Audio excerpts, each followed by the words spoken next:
레위기 맥잡기 8째 시간, 성경 맥잡기로는 30째 시간 하도록 하겠습니다.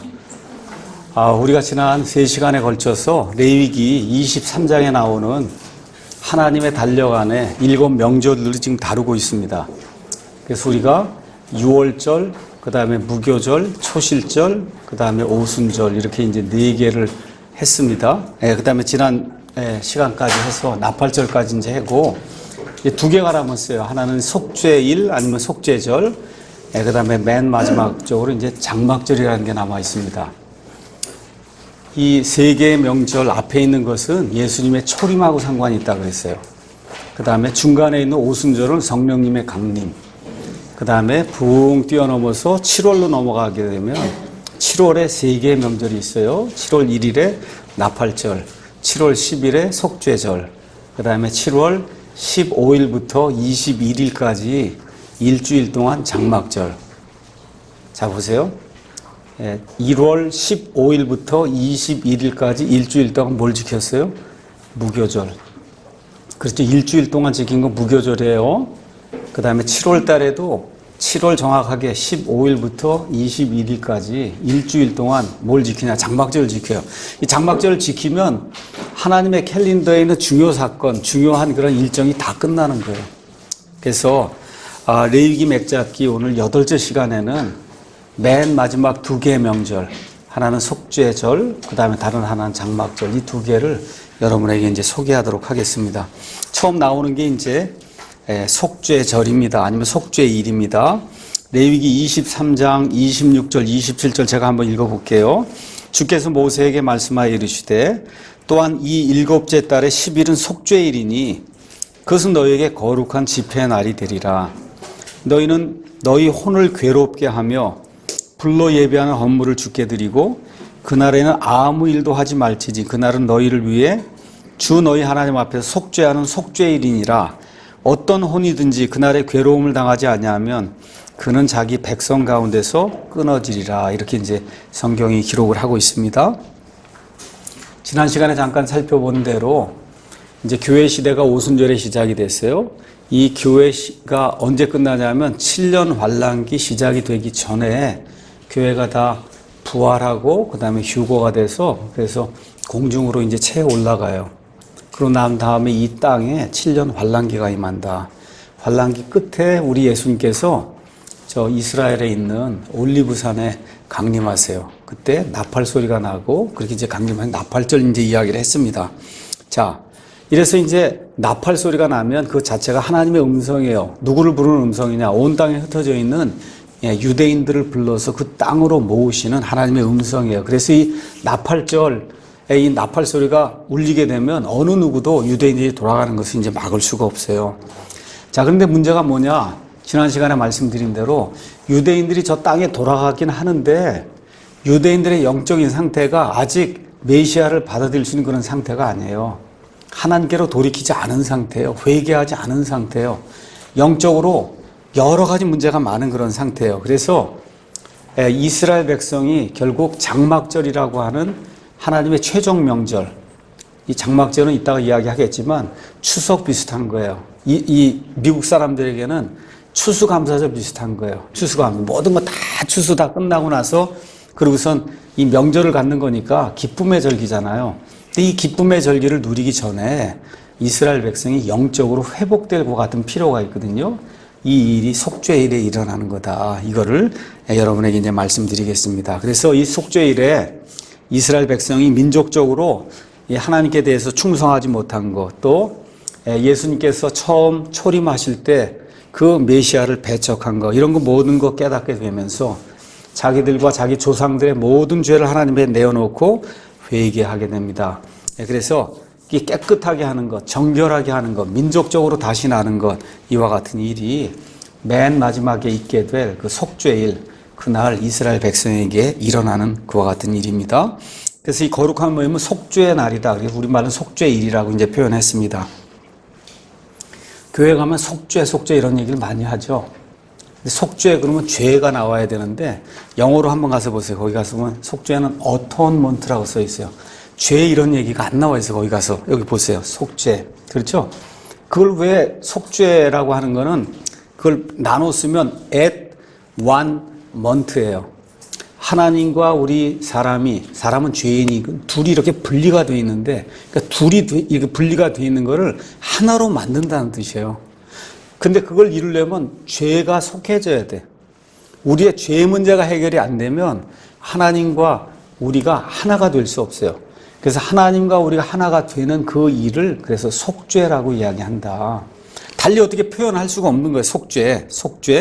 그래서 구약 성경에 나오는 그런 용어로 레위기에만 이 속죄, 어토먼트라고 하는 그런 단어가 48번 나와요. 신약성경에 한 번뿐이 안 나옵니다. 근데 한 번뿐이 안 나오는데 신약에서는 이거를 뭐로 많이 표현했냐면 화해하게 하는 것, 영어로 reconciliation 이렇게 표현을 많이 했습니다.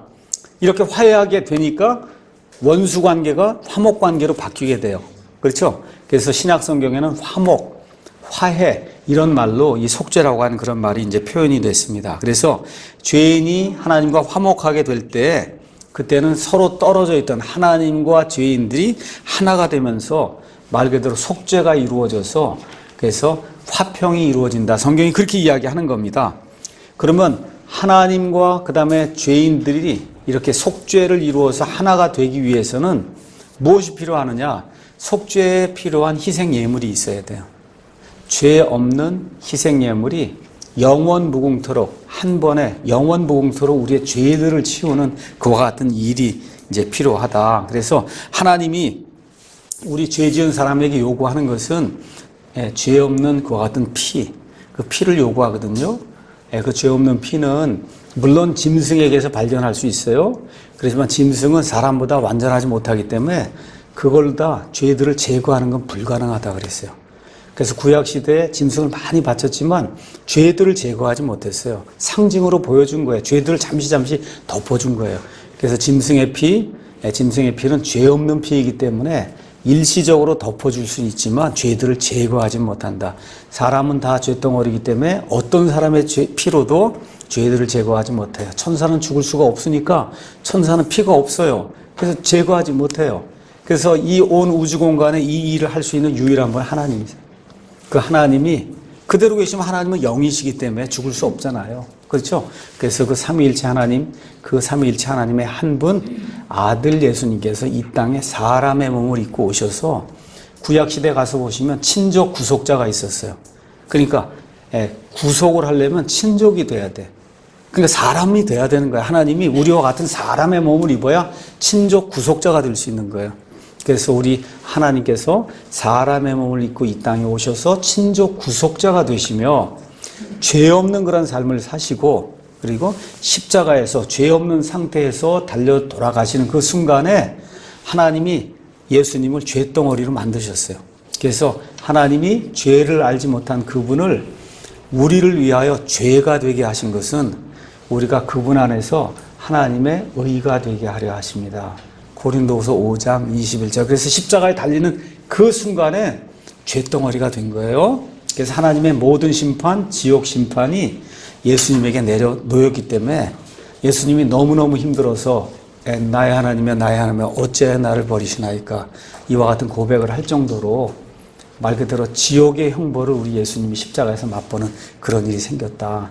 그래서 단 한 번 영원 무궁토록 영원한 희생 예물을 우리 예수님이 드리셨기 때문에 더 이상 죄들로 인한 헌물이 필요 없는 거예요. 그래서 누구든지 예수님을 믿기만 하면 그러면 하나님과의 속죄, 화해가 이루어지게 된다.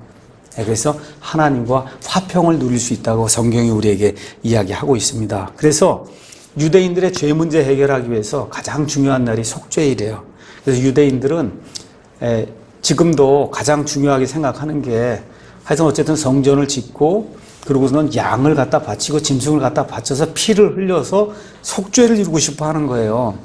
근데 AD 70년경에 성전이 무너져 내린 이후로는 한 번도 할 수가 없잖아요. 다른 데서 하는 건 안 되는 거예요. 어디서 해야 돼요? 저 성전, 이 솔로몬이 이 모리아산에 지었던 그 성전, 아브라함이 이삭을 바치려고 했던 그 모리아산, 바로 거기에 지어진 그 성전에서만 속죄가 가능한 거라. 그런 이스라엘 백성, 특히 정통파 이스라엘 백성의 가슴이 얼마나 뛰겠어요. 지금 저거 회복을 눈앞에 두고 이제 드디어 하나님께 속죄할 수 있는 짐승의 희생을 드릴 수 있다 하니까 너무너무 가슴이 뛰는 거라. 그래요. 그래서 이 속죄일이 이스라엘의 율법 체계에서는 백성의 죄를 덮어주는 가장 중요한 것과 같은 행사였다. 자, 그래서 이런 행사 날이기 때문에 이날은 금식을 하고 자신을 괴롭게 하는 날이에요. 그러니까 하나님 앞에 내 죄악을 내어놓고 하나님, 제가 하나님 앞에 죄를 지었습니다. 그런 날 가서 먹고 뛰고 그럼 놀 수 없잖아요. 그렇잖아요. 그러니까 이스라엘 백성의 여러 가지 그 명절이나 이런 것 중에 가장 엄숙하고 근엄하게 밥도 먹지 않고 그 다음에 자기 자신을 괴롭게 해야 되는 거예요. 먹지 않고. 그렇죠? 이와 같은 일을 하는 날이 이제 속죄일이었습니다. 그래서 속죄일은 제가 이미 레위기 16장을 여러분에게 이제 설명하면서 속죄일에 대해서는 거의 대부분 다 이야기했습니다.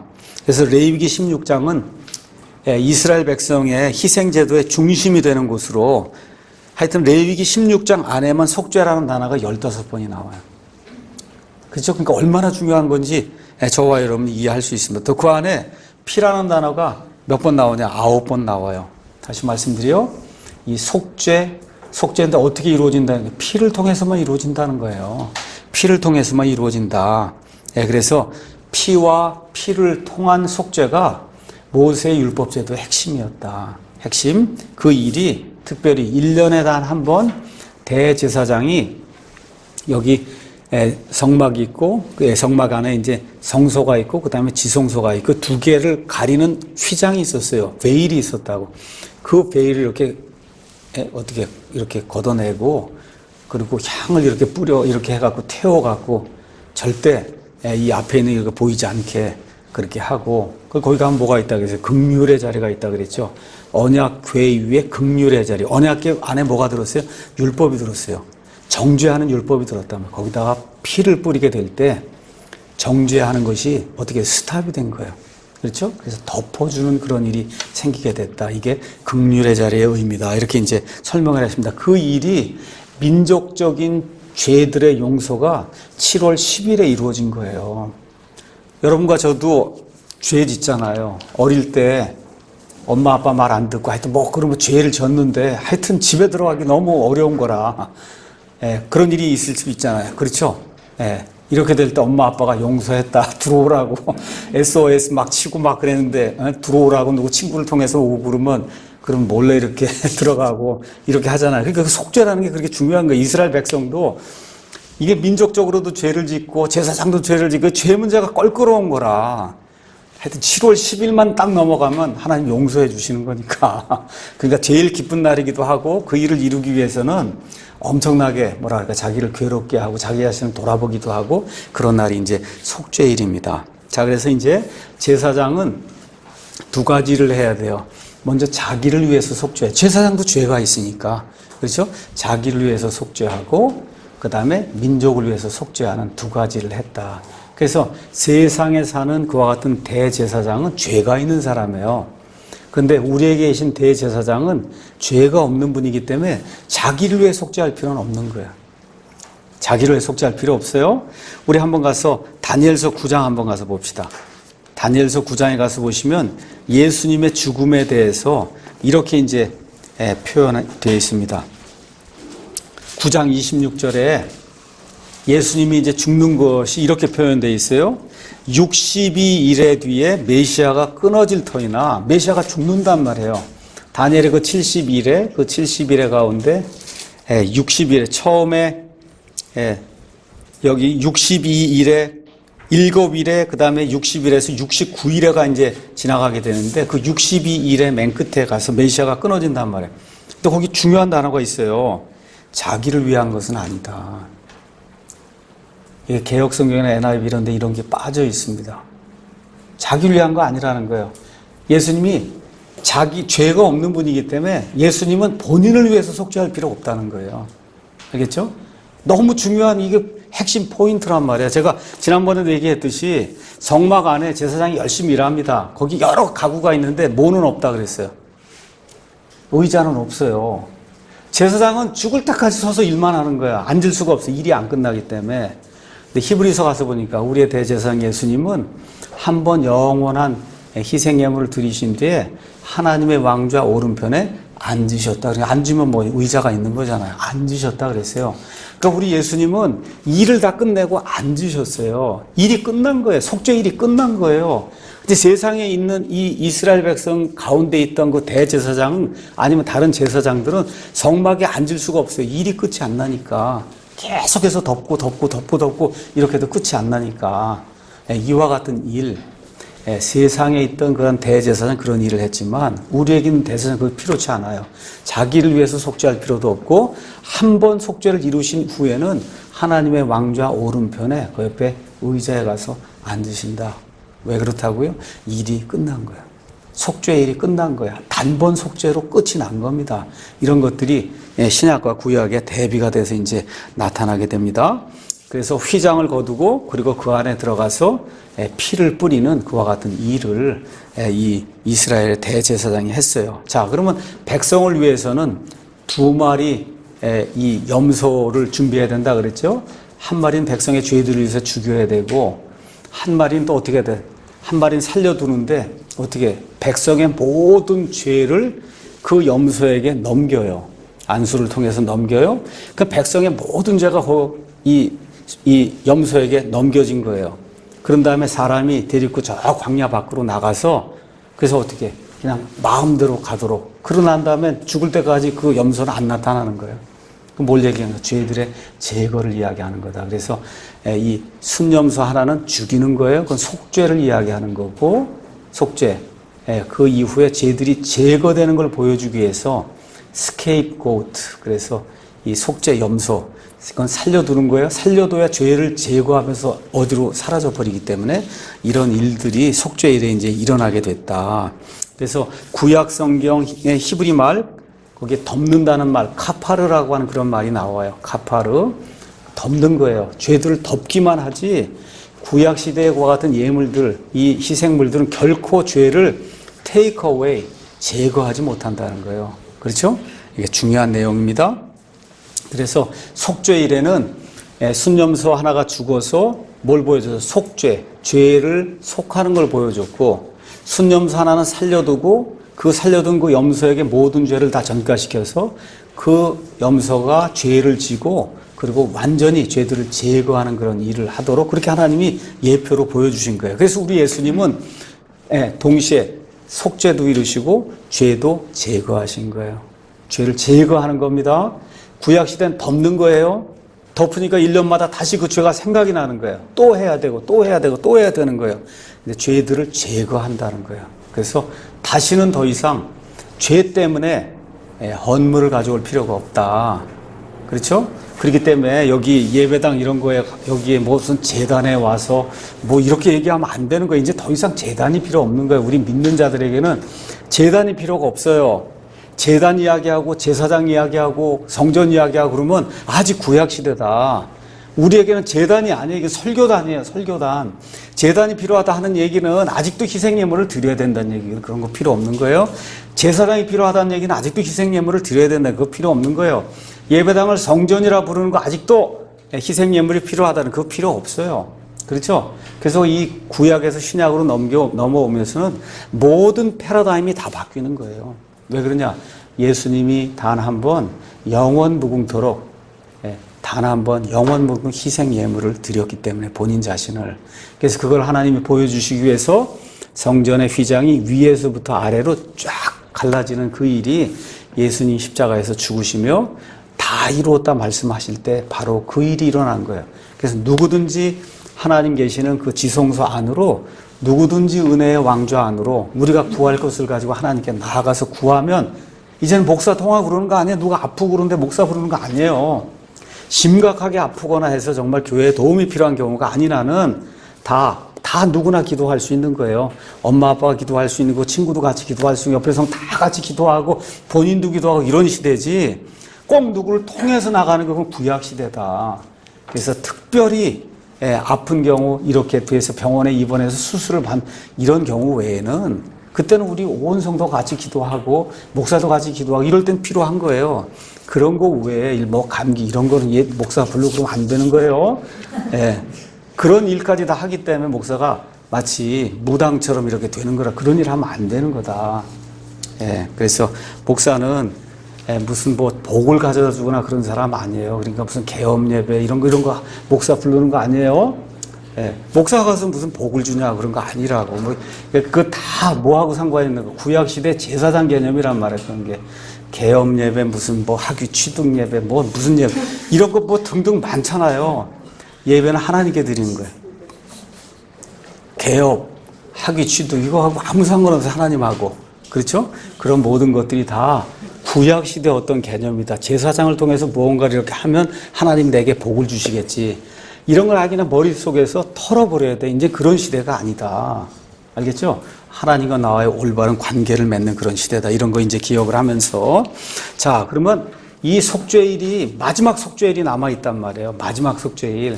이건 언제나 나팔 소리가 나서 이스라엘 백성이 모이는데 아직도 이스라엘 백성이 회개하지 않은 상태로 모인단 말이에요. 그렇죠? 그런데 예수님 뭐라고 말씀했어요? 너희가 주의 이름으로 오시는 이여 하고 나를 맞아들일 때까지 너희가 나를 결코 보지 못한다 그랬단 말이에요. 그렇죠? 그러니까 메시아를 영접을 하려면 이 사람들이 영적으로 회복이 돼야 돼요. 그 회복을 이루기 위해서 속죄가 이루어져야 된단 말이에요. 민족적인 속죄.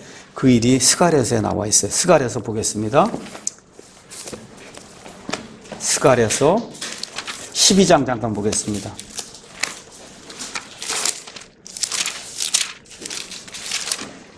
스가랴서 12장 1절 가서 보니까 이스라엘을 위한 주의 말씀에 엄중한 부담이라 주 곧 하늘들을 펼치고 땅에 기초를 놓으며 사람 속에 사람의 영을 짓는 이가 말하노라.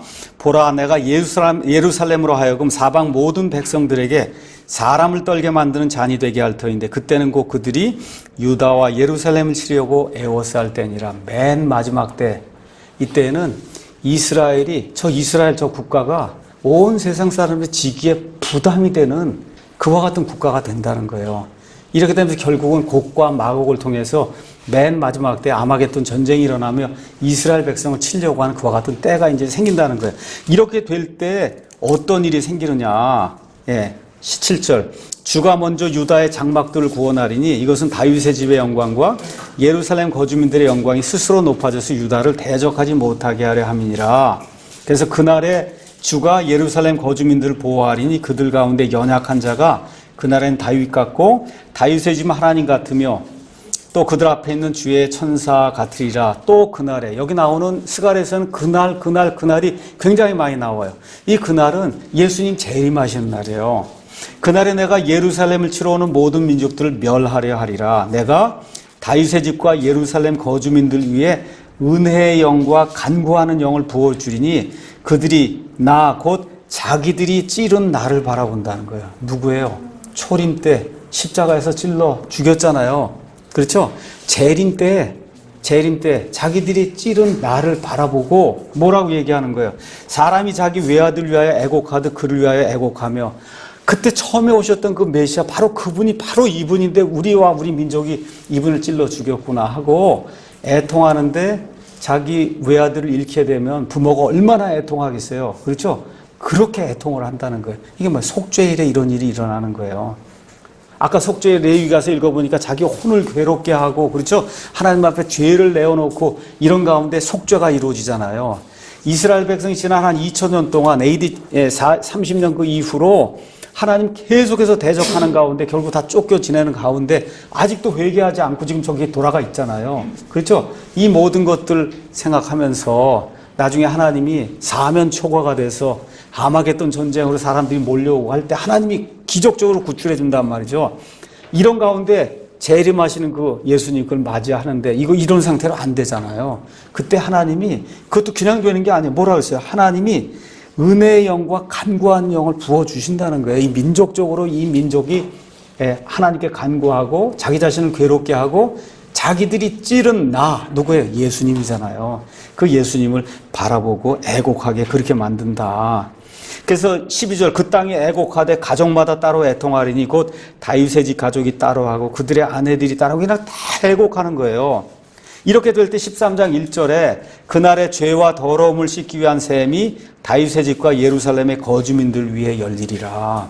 이렇게 돼서 속죄가 이루어지는 거죠. 그렇죠? 그래서 이스라엘 온 민족이 민족적으로 하나님 앞에 깨끗하게 거룩하게 되는 그 일이 마지막 속죄일에 이루어진다는 거예요. 나팔절이 며칠이에요? 7월 1일. 그렇죠? 7월 10일이 속죄일이에요. 그 속죄일에 민족적으로 이스라엘 백성이 모든 더러움을 깨끗하게 하는 그와 같은 일이 생긴다. 지금 성경이 그렇게 이야기하고 있는 겁니다. 그래서 이스라엘 전 국가가 속죄가 되는 그날 그 땅의 죄악이 단 하루에 모두 제거된다고 스가랴서 3장 10절, 여기 스가랴 바로 앞에 있습니다. 나중에 가서 한번 찾아보시기 바랍니다. 자, 그래서 스가랴서의 그 내용이 이 일을 이야기한다. 자, 이러는데 이게 그냥 되지 않잖아요. 이스라엘 백성에게 혹독한 심판이 임한다 그랬죠. 아마겟돈 전쟁과. 그래서 여기 13장 9절에 가서 보니까 거기에 뭐라고 이제 돼 있냐. 8절에 주가 말하노라. 그 온 땅에서 이스라엘 온 땅에 세상에 살던 유대인들이 다 돌아오는데 그 안에 3분의 2는 끊어져 죽을 것이요 오직 3분의 1만 그 안에 남는다. 지금 한 1,000만 정도 산다 그랬던가요? 앞으로 전 세계적으로 돌아오면 2,000만이 돌아온단 말이에요. 그 안에 3분의 2가 죽으면 1,200만, 1,300만이 죽는 거예요. 히틀러가 600만 죽였잖아요. 그거 이상 가는. 그래서 예수님이 창세 이후로 없는 대환란이 이스라엘 백성에게 일어난다. 그렇게 이야기하는 거예요. 내가 그 3분의 1도 어떻게 불 가운데로 지나게 하고 은을 정죄하듯 그들을 정죄하며 금을 단련하듯 그들을 단련한다. 이렇게 돼서 뭐만 남아요? 순수하게 깨끗하게 된 그 유대인들만 남게 되는 거예요. 그들이 어딜 들어가는 거예요? 천년왕국에 들어가는 거예요. 알겠죠? 그런 일이 이 속죄일에 일어나게 된다. 자, 그럼 이제 마지막 명절이 하나 남죠. 뭐가 남아요? 장막절이 남아요. Feast of Tabernacle. 자, 그러면 7월 1일에 나팔절, 7월 10일에 속죄일, 맨 마지막에 뭐가 남아요? 7월 15일부터 일주일 동안 장막절이 남는 거예요. 장막절. 장막절은 아까 이야기했듯이 미국 사람들이 가장 크게 여기는 그런 명절 중에 하나가 뭐냐 하면 추수감사절이에요. 우리 한국 사람들도 모든 거 다 이제 씨를 뿌리고 다 한 다음에 오곡백과 추수하면 그러면 추석을 지키는 거잖아요. 그러니까 추석이 되면 즐거운 때예요. 모든 거 다 수확하고. 그러니까 이스라엘 백성에게도 이 장막절 아니면 초막절이 대단히 중요한 그런 절기예요. 모든 게 다 끝난 거라. 한 해가 다 끝난 거예요. 이스라엘 백성의 7절기 1월 14일에 6월절부터 시작해갖고 7월 15일부터 21일까지 일주일 동안의 장막절이 끝나면 1년이 끝난 거예요. 이스라엘 백성은. 1년이 끝난 거예요. 그렇죠? 그러니까 이 1년을 끝마무리하는 이 장막절이 이스라엘 백성에게 대단히 중요한 말 그대로 피날레를 장식하는 거예요. 이 장막절에. 자, 그러면 먼저 어떻게 해야 되냐? 나팔절 하나님이 부르세요. 속죄일, 속죄절을 통해서 그냥 회개하고 근심하고 걱정하고 그렇죠? 그러면서 그냥 자기 자신을 괴롭게 하고 이렇게 이게 끝난 다음에 드디어 뭐가 오는 거예요? 장막절이 오는 거예요. 기쁨의 절기가 이제 오는 거다. 그렇죠? 자, 그래서 장막절 안에서 교회와 이스라엘을 향한 하나님의 구원의 계획과 목적이 완전히 이제 이루어지게 되는 겁니다. 그래서 신명기 16장 13절에서 15절 가서 보니까 타작마당에서 타작을 해요. 포도를 다 걷어들여요. 그럼 포도즙 틀에서 포도를 밟아요. 그럼 포도즙이 막 나옵니다. 그렇죠? 그 다음에 밀가루가 막 나와요.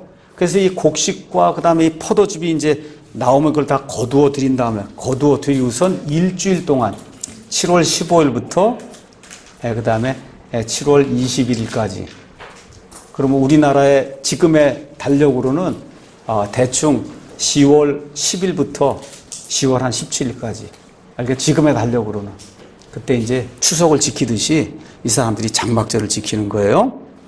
그래서 장막절은 땅의 열매들을 한 해의 마지막에 거두어 드리는 것을 나타낸다. 그렇게 이제 이해하면 되겠습니다. 자, 근데 장막절이라고 그러지 않고 또 초막절이라고 그러기도 했어요. 왜 그러냐 하면 23장 레위기 가서 잠깐 보겠습니다. 레위기 23장 33절 34절 제가 읽겠습니다. 주께서 모세에게 말씀하여 이르시되 이스라엘 자손에게 말하여 이르라. 이 7째 달의 15일은 이래 동안 주를 위한 장막절이 되리라. 15일부터 21일까지 7일 동안 장막절이 되는 겁니다. 그렇죠? 장막절 이제 이야기가 나오면서 23장 42절에 가서 보면 너희는 이래 동안 초막에 거해야 된다. 이스라엘 사람으로 태어난 모든 자는 초막에 거해야 된다. 그래서 초막에 거해야 된다 하기 때문에 이 날을 초막절이라고도 얘기했어요. 초막절. 초막은 영어로 부스로 돼 있어요. 여러분 부스 뭐 어디 가면 무슨 부스 있다 그랬죠. 전시회 가면 이런 부스 그렇죠. 근데 이런 부스를 뭐 이렇게 콩쿠리나 이런 걸 짓는 게 아니라 이스라엘 사람들은 초막을 뭘로 졌냐. 나무 열매 가지, 종려나무 가지, 잎이 큰 나무들의 가지, 버드나무 가지 이런 걸로 말 그대로 이 잎사귀나 나무가지 이런 걸 가지고 7일 동안만 살 수 있는 임시 거처를 만든 거예요. 그리고 그 안에 들어가 있었던 거예요. 알겠죠? 집에 못 사는 거예요. 집에서 살면 안 돼요. 어디로 가야 돼요? 초막으로 들어가야 되는 거예요. 초막으로. 자, 그래서 그러면 우리가 왜 하나님께서 이스라엘 백성이 초막에 거하게 하셨을까? 장막절은 뭐 하는 기간이냐? 1년을 다 끝냈습니다. 수확할 거 모든 걸 다 했어요. 그걸 모든 걸 다 거두어 드렸어요. 자, 이거 거두어 드리면서 1년을 회고하는 거예요. 1년을 하면서 지난 1년 동안 하나님께서 우리를 얼마나 선하게 대우하셨는가. 그거를 생각하는 기간이 장막절이에요. 장막절. 자, 그러면 초막은 이스라엘 백성이 어디 살 때 지은 게 초막이냐 하면 이스라엘 백성이 급히 이집트를 뛰어나왔습니다. 광야에서 40년 돌아다녔어요. 그렇죠? 거기 무슨 좋은 이가 있어서 지금처럼 좋은 텐트를 짓거나 그럴 수가 없었잖아요. 그렇죠? 그러니까 급하게 나뭇가지들 이런 거 그냥 얼기설기 엮어가 거기서 살았단 말이에요. 이스라엘 백성이. 그렇잖아요. 그래서 하나님이 광야 40년 동안에 그렇게 열악한 그런 환경 속에서도 우리를 지켜주셔서 우리가 한 민족으로 지금까지 살아남게 됐구나. 그렇죠? 그래서 과거를 회상하는 거예요. 우리 조상들이 40년 동안 광야 생활할 때 이 초막에 들어가서 햇볕 그냥 쨍쨍 쬐고 밤에 그냥 막 서리가 내리고 뭐 이런 데 들어가서 산 거 아니에요. 이걸 생각하면서 하나님이 이 가운데서도 우리를 인도해 주셨구나. 이거를 기억하는 그런 날로 삼는 거예요. 그래서 초막을 이 사람들이 이제 만든 겁니다. 그렇죠? 그런데 그 가운데서 이스라엘 백성이 불평하고 불만을 토로하고 구원 받았단 말이에요. 이집트에서 출발했어요. 구원 받았어요. 어린 양의 피로 구원 받았어요. 그런데 가서 광야 40년 돌아다닌 거 보면 우리가 상상할 수 없을 정도로 불평불만이 많잖아요. 그 뭐예요? 성화되는 그런 삶이 그렇게 어렵고 불평불만하고 그렇게 사는 거다. 이런 게 그 안에 이제 나타나 있어요. 우리도 그렇게 하면 안 된다는 거예요. 이스라엘 백성이 우리에게 본보기가 됐기 때문에 하나님이 이렇게 불평불만하고 중얼중얼하고 하나님 대적하고 이런 걸 하나님이 일일이 다 징계하셨잖아요. 그러니까 우리 구원받은 신약시대 성도들이 그들과 같이 그들이 범했던 그런 죄를 범하면 안 된다 하는 그런 차원에서 하나님이 그와 같은 일들을 이제 우리를 위해서 이제 기록을 해 놓으셨습니다. 이 사람들이 불순종하고 불평불만하고 이렇게 했는데도 불구하고 결국은 하나님이 끝까지 이들을 사랑하셔서 어디로 데리고 가세요? 가나안 땅으로 데리고 가셨다는 거죠. 그렇잖아요. 우리 같으면 그렇게 하겠어요? 은혜를 베풀어주고 죄 가운데서 구출해주고 노예 상태에서 벗어나게 해줬는데 계속 컴플레인 하면 그럼 니들끼리 알아서 하라 그러고 그렇잖아요. 그런데 하나님이 이들이 불평불만함에도 불구하고 그들을 결국 하나님이 언약하신 가나안 땅에까지 데리고 들어갔단 말이에요. 그걸 기억하라는 거예요. 하나님이. 그걸 기억하는데 그냥 집에서는 기억이 잘 안 되니까 어떻게 밖에 나가서 초막을 좀 져라. 그리고 그 안에 좀 들어가서 햇빛도 맞아보고 그리고 서리도 좀 맞아보고 그러면 하나님이 어떻게 우리를 여기까지 인도하셨는가. 그럼 기억할 거 아니에요. 그렇죠? 이렇게 어렵게 생활하고 이 가운데서 불평불만 하는데 하나님이 우리를 인도해 주셨구나. 이게 기억이 난단 말이에요. 이걸 하도록 하나님이 초막을 지으라고 이야기한 겁니다. 이렇게 해서 이 기쁨의 시절에 모든 걸 다 수확한 이후에 말 그대로 모든 것이 풍성한 넘치는 그런 가운데 이 장막절, 이제 초막절 이제 지키게 된 겁니다. 이제 신명기를 이제 여러분과 제가 읽어보면 신명기에는 기억하라는 말이 굉장히 많이 나와요. 신명기는 듀터라노미 이렇게 돼 있어요. 그러니까 듀터라는 건 이게 듀엣 그런 얘기예요. 두 번째 율법이다 그런 얘기예요. 그러니까 광야 생활 시작하면서 시내산에서 율법을 받았잖아요. 첫 세대가 다 죽었단 말이에요. 그렇죠? 그리고 이제 둘째 세대가 가나안 땅에 들어가려고 할 때 40년이 거의 다 지난 시점에서 한 번 다시 율법을 주는 거예요. 이 신명기. 그러니 첫 세대는 거의 다 죽고 둘째 세대가 지금 남아있잖아요. 그 둘째 세대에게 모세가 해줄 일은 다른 거 없어요. 기억하라는 부분이 없다. 하나님이 어떻게 우리를 구출하셨는가? 너희 아버지 엄마가 얼마나 하나님께 불평불만하다가 죽었는가? 그렇죠? 구원 이뤘다는 얘기 아닙니다. 가나안 땅에 들어가지 못하고 죽었다는 거예요.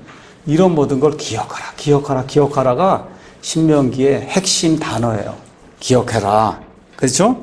그래서 이 이스라엘 백성은 매일 하나님이 주신 복, 의복, 음식, 집, 건강, 즐거움 등을 그걸 계속 기억하면서 일주일 동안 초막 안에 살면서 하나님의 은혜를 기억하는 그런 시간을 가져야 됐습니다. 그래서 이걸 통해서 우리는 늘 실패하고 우리는 늘 불평불만해도 하나님은 우리에게 늘 신실하게 대우해 주시고 지금까지 우리를 인도해 주셨다. 이런 고백을 이스라엘 백성이 할 수 있도록 이것도 역시 하나의 시청각 교육이죠. 그렇죠? 그러니까 이스라엘 백성의 그 구약에는 시청각 교육이 그렇게 많은 거예요. 시청각 교육. 근데 그것이 지금 우리에게는 영적인 그런 시청각 교육이 돼서 그들의 실패, 그들의 성공, 그렇죠? 그들의 번영, 또 그들의 멸망, 이런 모든 것들을 이렇게 보면서 우리는 그렇게 살면 안 되겠구나. 그렇죠? 이렇게 우리가 이제 느끼면서 사는 겁니다. 그래서 이 장막절은 무엇하는 시기냐? 과거를 기억하는 거예요. 이제 나이가 점점 들면 들수록 저와 여러분이 꼭 기억해야 될 게 있어요. 그것은 뭐냐? 내가 어려울 때 하나님 나를 그래도 어떻게 사랑해 주셔서 여기까지 이렇게 이 모든 것을 건져내 주시고 여기까지 오게 해 주셨는가. 이거를 잊어버리면 배은 망덕한 사람이에요. 하나님이 미워한 사람 중에 하나가 뭐냐? 배은 망덕한 사람을 미워한다. ungrateful. 영어로 ungrateful 하면 안 돼요. 하나님이 여기까지 얼마나 나를 신실하게 인도해 주셨는가. 이거를 잘 기억하는 사람이 하나님의 사람이다. 하나님의 사람이에요. 내가 과거에 죄 가운데 있을 때, 죄 속에 빠졌을 때, 계속해서 똑같은 죄를 지을 때 하나님 보시기 얼마나 답답했겠어요. 그렇잖아요. 그래도 하나님이 또 인도해 주시고 건져주시고 인도해 주시고 건져주시고 이렇게 해서 저 같은 경우도 56년을 지금까지 살았다. 56년을. 그렇죠? 그래서 그 과거를 잘 기억하고 늘 어려움 당할 때마다 지금까지 건져주시고 도와주신 그 하나님이 이것도 이기게 해주실 거다. 그렇죠? 그러니까 하나님께 한 걸음 더 나아가는 그런 사람이 돼야 돼요. 그게 하나님이 원하시는 인간상이다. 자, 그 다음에 이제 레위기 23장 40절 가서 보니까 첫째 날에 너희가 좋은 나무 가지와 종려나무 가지와 무성한 나무 가지와 시내의 버들을 취하여 주 너희 하나님 앞에서 2일 동안 기뻐할지니라. 지금 들어가서 거하는 건 초막이기 때문에 이게 별거 좋지 않은데 그 안에서 기억을 하면서 슬퍼하면 안 된다는 거예요. 기뻐해야 된다는 거예요. 1년 동안 하나님이 모든 걸 지켜주셔서 이런 수확을 거두고 빵이 넘치고 포도즙이 넘치고 말 그대로 모든 게 철철 넘치는 그런 시즌이 됐잖아요. 그렇죠? 그러니까 2일 동안 기뻐해야 된다는 거예요. 그러니까 장막절은 기뻐하는 그런 때다. 근데 기쁨은 언제 이후에 생기냐? 속죄일 다음에 오는 거예요. 이스라엘 백성이 가장 슬퍼하고 가장 자기를 괴롭게 하는 때가 1년 중에 언제라고? 속죄일이란 말이에요. 7월 10일. 그렇죠? 이 7월 10일 속죄일을 통과하면서 죄들의 용서를 받게 되고, 그렇죠?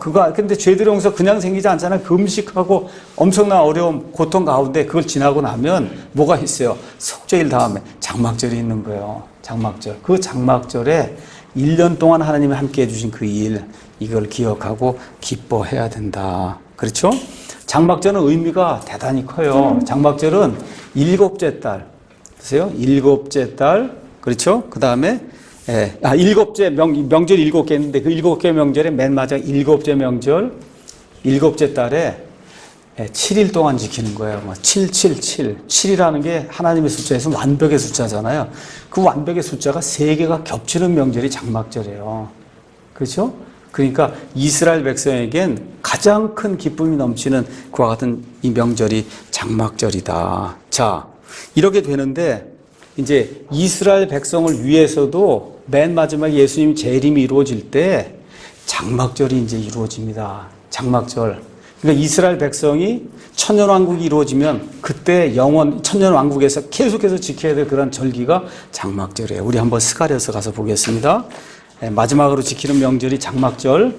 스가랴서 아까 우리가 읽었죠? 스가랴서 13장에서 3분의 1가 죽는 거 다 이야기했잖아요.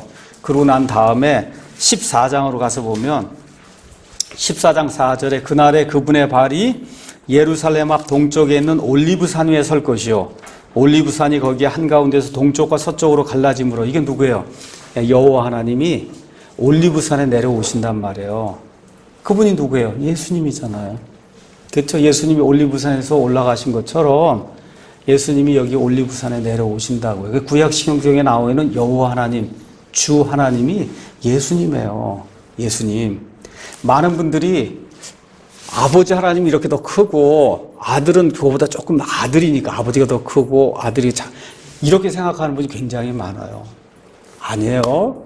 아버지, 아들, 그 다음에 성령님은 권능 면에서, 위엄 면에서, 알겠죠? 전능하신 면에서, 모든 면에서 코-이퀄, 공통으로 다 동등하신 분이에요. 하나님이에요. 예수님도 하나님, 그러니까 아들도 하나님, 아버지도 하나님, 성령님도 하나님이에요. 근데 자꾸 교회에서는 예수 하기 때문에 예수가 무슨 애 이름인 줄 알더라고. 아니에요. 예수가 아니에요. 예수님이에요. 가면 다 예수가 어때 갔더니 예수 한다고. 나 그분들 겁도 없나 그런 생각이 들어요. 예수가 아니고 예수님이라니까. 예수님이에요. 우리 성경은 다 예수님, 성령님 그렇게 썼잖아요. 어떻게 예수라고 불러요? 예수라고. 그 부처라고 부르는 거가 똑같은 거, 석가모니가 부르는 거가 똑같은데 예수가 아니라 예수님이에요. 성경에 예수님이라고 돼 있다니까요. 이게 잘 기억하세요. 예수님은 하나님이세요. He is God. God이에요, God. 이걸 잊어버리면 안 돼요. 삼위일체 하나님, 그 얘기할 때 아버지, 아들, 성령님이 한 하나님이에요. 한 하나님. 그래서 여기 지금 14장 1절 보라 주의 날이 이르니 주가 여호와의 날이 이르리니 그렇죠? 내가 모든 민족들 여호와 하나님이 모든 민족들 쭉 내려가면서 3절에 그때 주께서 여호와께서 나아가서 이스라엘 위해서 싸우신단 말이에요. 그날에 그분의 발이 그분이 뭐래요? 바로 3절에 나오는 여호와 하나님이잖아요. 여호와 하나님의 발이 다시 육체를 입고 이 땅에 올리브산에 내려오는 그 일이 생긴다. 그렇죠? 이렇게 되면서 거기 가서 보니까 9절에 또 주께서 온 땅을 다스리는 왕이 되시리니 그날에는 한 주만 계시며 그분의 이름도 하나만 있다는 거예요. 뭐예요? 천년왕국이 이제 시작이 되면서 온 땅을 다스리는 메시아 왕이 이제 되신단 말입니다. 그렇죠? 이렇게 되면서 어떤 일이 이제 생기느냐. 한번 가서 16절 보겠습니다. 예루살렘을 치러 온 모든 민족들 중에서 남은 모든 자가 심지어 해마다 올라와 그 왕 곧 만군의 주께 경배하며 뭘 지켜요? 장막절을 지키는 거예요. 장막절을 지켜요. 맨 마지막에 장막절. 이게 무슨 얘기냐? 하나님의 모든 계획이 완성이 되는 그 날에 장막절을 지키는 거예요. 모든 민족이, 땅에 남아있는 민족들이. 장막절을 지키지 않으면 어떤 일이 생기냐? 17절 땅의 모든 가족들 중에서 누구든지 그 왕 곧 만군의 주께 경배하러 예루살렘에 올라오려 하지 아니하면 바로 그들에게 그분께서 비를 내리지 아니하실 터인즉 만일 이집트 가족이 올라가서 거기에 이르지 아니하면 비를 받지 못하리니 주께서 장막절을 지키러 올라오지 아니하는 이교도를 칠 때 내리실 재앙을 거기에 내리시리라. 장막절을 지키러 올라오지 아니하는 모든 민족들이 받을 벌과 이집트가 받을 벌이 이러하니라. 뭐예요? 맨 마지막 때에는 이 땅에 있는 모든 민족들, 유대인들 말고 우리 한국 사람, 일본 사람 말고 여기 땅에 남아있는 구원받은 이방인들, 천년왕국에 들어간 이방인들 있잖아요. 그 이방인들이 반드시 장막절을 지키러 예루살렘에 가야 된다는 거예요. 알겠죠? 왜 그래요? 하나님의 이 달력에 하나님이 하실 그런 일들 7개를 쭉 해서 맨 마지막 절정이 되는 게 뭐예요? 그게 장막절이라니까. 알겠죠? 하나님의 계획에서 장막절이 절정을 이루기 때문에 다 가서 지켜야 되는 거. 그거 안 지키면 저주를 받는다고 성경이 우리에게 이야기하고 있는 겁니다. 자, 그러면 레위기의 총 주제는 뭐냐? 거룩함이에요. 하나님이 거룩하니 너희도 거룩해라. 거룩함. 처음부터 끝까지 거룩함 이야기하는 거예요. 정결한 짐승, 정결한 새, 그렇죠? 부정한 짐승, 부정한 새, 그렇죠? 나병, 뭐 등등 해서 계속 무슨 유출, 뭐 얘기하는 거예요? 거룩한 거, 속된 거, 거룩한 거, 더러운 거, 이런 걸 계속 나누는 그 일 하는 그 내용이 레위기의 총 주제예요. 그렇잖아요? 자, 그러면 하나님의 구원 계획이 다 이루어지고 하나님이 온 인류에 사실 그런 모든 일이 장막절이 되면 완전히 다 이루어진단 말이에요. 땅에서 이루어져요. 그러면 땅에서 그 일이 이루어질 때는 뭐가 이루어지나? 하나님의 거룩함이 온 땅에 퍼져야 된단 말이에요. 그렇죠? 그래서 여기 스가랴서 14장 가서 보니까 20절, 21절에 뭐라고 기록이 되어 있냐? 이때에는 그날이 뭐예요? 예수님 재림하셔서 천년왕국을 다스리는 그때에는 말방울에도 주께 거룩한 것이라 기록될 것이요 주의 집에 있는 솥들은 제단 앞에 대접들과 같다. 그게 뭐 거룩하게 된다는 거예요. 솥은 여기 뭐야? 숯 갖다 놓고 나무 떼고 이게 지저분하잖아요. 그렇죠? 근데 주의 집 성전에 쓰는 거룩한 대접들, 그릇들 같이 이 솥같이 이렇게 지저분한 것들 다 거룩하게 된다는 거예요. 참으로 예루살렘과 유다의 모든 솥이 만군의 주께 거룩한 것이 되리니 희생물 드린 모든 자들이 와서 그 솥들 중에서 취하여 그 안에서 고기를 삶는 솥까지도 거룩하니까 여러분 솥 나무로다 떼면 거긴 지저분하잖아요. 밑에 건더기가 붙고 그것도 다 거룩하게 된다 하니까 모든 게 거룩하게 되는 거죠. 그렇죠? 그래서 레위기가 이야기하는 하나님의 거룩함이 이 땅에서 온전히 이루어지는 그때, 그게 어디서 장막절이 이루어지면서 그때 이루어지는 거예요. 근데 놀라운 말씀이 그 안에 기록이 되어 있어요. 그 다음에 그날에는 만군의 주의 집에 가나안 사람이 다시는 있지 않는다. 왜 그래요? 하나님이 가장 미워하는 사람들이 가나안 족속이었어요. 하나님이 원하시는 일, 그걸 행하지 않고 하나님이 미워하시는 일만 골라서 하나님을 대적했던 그와 같은 사람이 가나안 족속이에요. 얼마나 그렇게 했든지 하나님께서 400년 동안 이스라엘 백성이 이집트에 있은 이후에 드디어 이 땅에 갖다 놓으시고는 애들까지 다 죽이라 그러셨어요. 가나안 족속을. 왜 그래? 하나님의 거룩함을 멸시하기 때문에. 멸시하는 민족 중에 으뜸 가는 민족이 가나안 족속이에요. 하나님이 천년왕국의 때에는 저 예루살렘 저기 성전 거기에 가나안 사람은 다시는 없다. 그게 뭐야? 하나님을 대적하고 공개적으로 부인하고 이렇게 하는 사람은 결코 거기 있을 수 없다고 하나님 그렇게 이 약속을 이제 해주신 내용이 이 안에 이제 기록이 되어 있습니다. 자, 그래서 7개 그 거룩한 절기들 중 마지막 장막절이 완결된 후에 마침내 하나님 원하시는 거룩함이 이 성전 주변에서 예루살렘에서 이스라엘 백성들 가운데서 심지어 민족들이 장막절을 지키려면 민족들 가운데서 하나님의 거룩함이 빛을 발하는 그러한 시대가 오게 된다. 그게 천년왕국의 시대다. 자, 그러면 마지막으로 여러분에게 예수님은 언제 탄생하시고 언제 죽으시고 언제 부활하시고 이거 잠깐 이야기하고 마치겠습니다. 자, 이거 가서 이렇게 쭉 보니까 예수님하고 관련된 일이 레위기 23장에 나와 있는 명절들하고 다 연관이 있잖아요. 그렇죠? 그럼 예수님은 언제 태어나셨을까? 예수님 언제 죽으셨어요? 6월절에 죽으셨어요.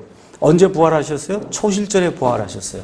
그렇죠? 예수님 언제 다시 오세요? 나팔절에 예수님 나팔을 부르세요. 그렇죠? 그리고 다시 오신다고요. 그렇죠? 성령님은 오순절. 자, 그러면 예수님이 이 땅에 언제 오셨냐? 예수님은 얼마 동안 사셨냐? 33년 반을 사셨어요. 자, 33년 반을 사셨으면, 자, 보세요. 33년 반. 자, 보면 1월 14일 날 죽으셨죠? 그렇죠? 그럼 반을 뒤로 돌리면, 그러면 언제? 장막절 7월 15일 날 이 땅에 오셔야 돼요. 7월 15일 날 오셔서 7월 15일 날까지 해서 딱 33년 하고 7월 15일부터 딱 반년을 사시면 1월 14일이 되는 거죠. 맞죠? 예, 그러면 예수님 언제 오시냐? 예수님은 장막절에 이 땅에 태어나셨어요. 성경적으로는. 그게 무슨 이야기냐? 요한복음 1장 14절 거기 가서 보시면 이렇게 이제 기록이 되어 있습니다. 요한복음 1장 14절 말씀이 육신이 되어 우리 가운데 거하심에 이렇게 되어 있어요. dwelt among us 이게 dwell이라는 단어가 나오는데 이 dwell에 해당하는 그리스 말이 태버나클이에요. 우리가 장막절 할 때 feast of the tabernacle 그렇게 예수님이 이게 쉽게 이렇게 얘기하면 말씀이 육신이 되어 우리 가운데 장막을 치시면 이런 뜻이에요. 무슨 얘기인지 아시죠? 말씀이 육신이 되어 우리 가운데 장막을 치셨다. 그래서 성경적으로는 예수님께서 장막절에 태어나세요. 그러셔서 33년 하고 반을 딱 사시고 정확하게 6월절 날 죽으세요. 그리고 정확하게 1월 17일 초실절에 부활하세요. 성령님은 언제? 오순절 날 강림하세요. 그렇죠? 예수님 나팔소리와 함께 이스라엘 백성에게 언제 오세요? 나팔절에 오세요. 나팔과 함께. 이런 일들이 이제 생기게 된다. 그래서 이런 것들을 기억을 하면서 하나님의 그 달력안에 이거 나와 있는 이런 일들, 뭐 레위기 23, 이게 아무것도 아닌 게 아니고 하나님이 디자인을 했단 말이에요. 이런 디자인에 따라 하나님의 일들을 이루신다. 이런 것들을 이제 잘 기억하면 좋겠습니다. 자, 그래서 6월절 이제 요약합니다. 이것은 6월절 어린 양이 죽어서 저와 여러분이 구원받는 걸 표시하는 거예요. 자, 그 다음에 무교절, 구원 받자마자 무교절이 시작해서 누룩을 치워야 되는 거다. 그래서 구원은 칭의를 이야기하는 거예요. 칭의는 한 번 이루어지는 거예요. 이 땅에서. 6월절 사건 한 번 일어났듯이. 그 이후에 성화는 죽을 때까지 계속해서 누룩을 치워야 되는 그와 같은 일이 생긴다. 그 다음에 초실절 1월 17일 날 예수님이 부활의 첫 열매가 된 것처럼 저와 여러분이 부활한다는 것을 입증하는 그런 날이 초실절이다. 오순절은 초실절로부터 50일 지나서 생기는 날이에요. 그날 구약시대에는 율법이 수여가 되고 신약시대에는 성령님이 강림하신다. 나팔절, 그 다음에 이 속죄일, 그 다음에 장막절은 예수님의 재림하고 상관이 있는 거예요. 그래서 나팔 소리와 함께 이스라엘 백성을 불러 모으시는 그와 같은 일이 이제 생기게 되면서 이스라엘 백성이 새롭게 하나님의 선민으로서 천년왕국에서 으뜸가는 그런 민족으로 서는 그와 같은 일이 나팔절에 이제 일어나게 된다. 속죄일, 근데 그 으뜸가는 민족이 되고 기쁨을 누리기 위해서는 자기들이 찔러서 죽인 그 메시아에 대한 회개를 이루고, 그렇죠? 그래서 하나님 앞에 속죄가 이루어져야 돼요. 그래서 7월 10일 그 속죄일에 온 민족이 회개하고 하나님께로 돌아오는 그와 같은 일이 생긴다. 이게 끝난 다음에 7월 15일부터 일주일 동안 장막절이 생겨요. 하나님의 모든 계획이 장막절에 완전히 완성이 되는 거예요. 그렇죠? 이렇게 될 때는 심지어 이방인 민족들도 장막절을 지키러 올라와야 되고, 이 장막절을 지킬 때 하나님의 거룩함이 온 천하 모든 만민에게 드러나는 그런 일이 이제 생긴다. 자, 마무리합니다. 레위기 23장에 하나님의 달력안에 하나님의 인간 통치 계획이 들어있어요. 첫째가 6월절, 그 다음에 무교절, 초실절, 그 다음에 오순절, 그 다음에 붕 떼어서, 그 다음에 나팔절, 그 다음에 속죄절, 그 다음에 장막절. 그렇죠? 무슨 얘기하는지 아시겠죠? 앞에 4개는 예수님의 초림, 뒤에 3개는 예수님의 재림. 이런 것들이 이 안에 들어있어요. 그런데 조심할 게 있어요. 날짜를 세면 안 돼요.